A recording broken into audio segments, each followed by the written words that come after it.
안녕하세요. 헤어 미용실 창업과 운영 실무 전문 강사 김보경입니다. 지금부터 헤어 미용실 창업 조건에 대해서 말씀을 드릴 건데요. 보통 미용실 창업하면은 생각하고 계시는 게 자격증 취득을 먼저 떠올리게 되시더라고요. 하지만 그 미용사 자격증이라고 하는 부분은 창업을 위한 도구일 뿐이지 헤어 미용실을 창업하는데 어떤 조건적인 부분은 제외된다고 할 수 있는 부분입니다. 그렇다면 미용실을 창업하는 데 있어서 필수적으로 우리가 생각해야 될 게 세 가지가 있는데요. 지금부터 생각하실 부분은 지금까지 알고 있던 내용의 생각의 틀을 바꿔보시라는 겁니다. 일단 미용실 창업을 하는 데 있어서의 필수 조건을 세 가지로 볼 수가 있는데요. 그 첫 번째가 미용실 창업은 기술 창업이 아닌 서비스 창업이라는 거죠. 모두들 다들 자격증을 취득해서 창업을 해야만 하는 기술 창업으로 생각을 하시는데요. 서비스 창업이 도대체 무엇인지에 대해서 한번 알아보도록 하겠습니다.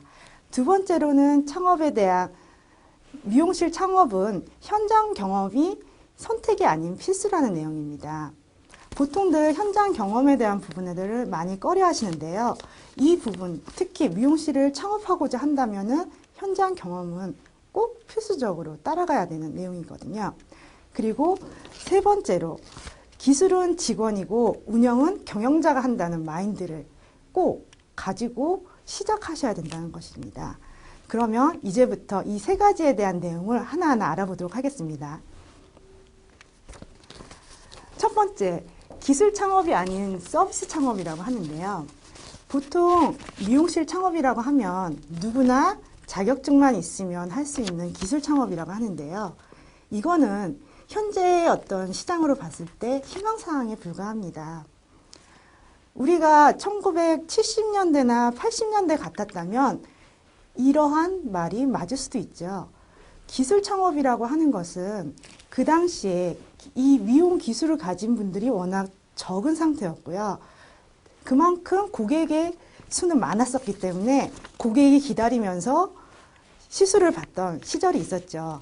그때는 기술만 있으면 당연히 창업을 하는 부분이었기 때문에 서비스라고 하는 부분은 전혀 상관이 없는 상태였습니다. 하지만 지금 시점에 어떤 시대가 흐르는 부분은 분명히 여러분도 느끼실 거예요.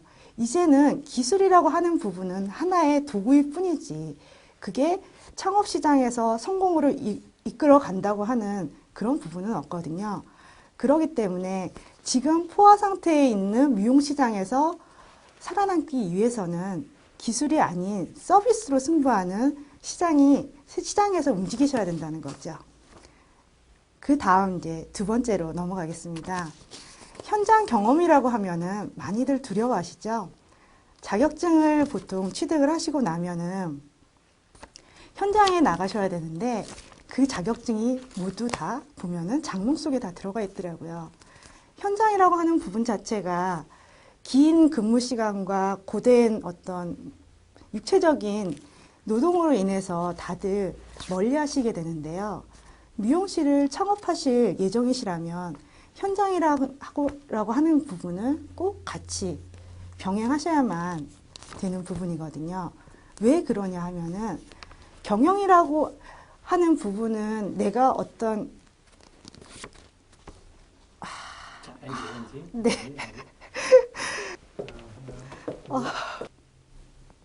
자, 처음부터 다시 하겠습니다. 네. 자,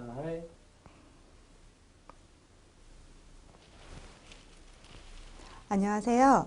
헤어 미용실 창업과 운영 실무의 전문 강사 김보경입니다.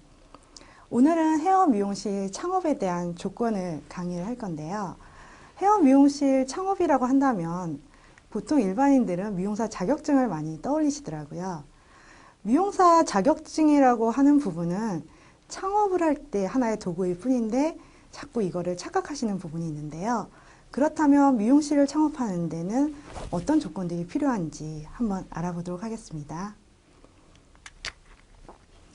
여기에 나와 있는 것 같이 세 가지를 제가 적어 놨는데요.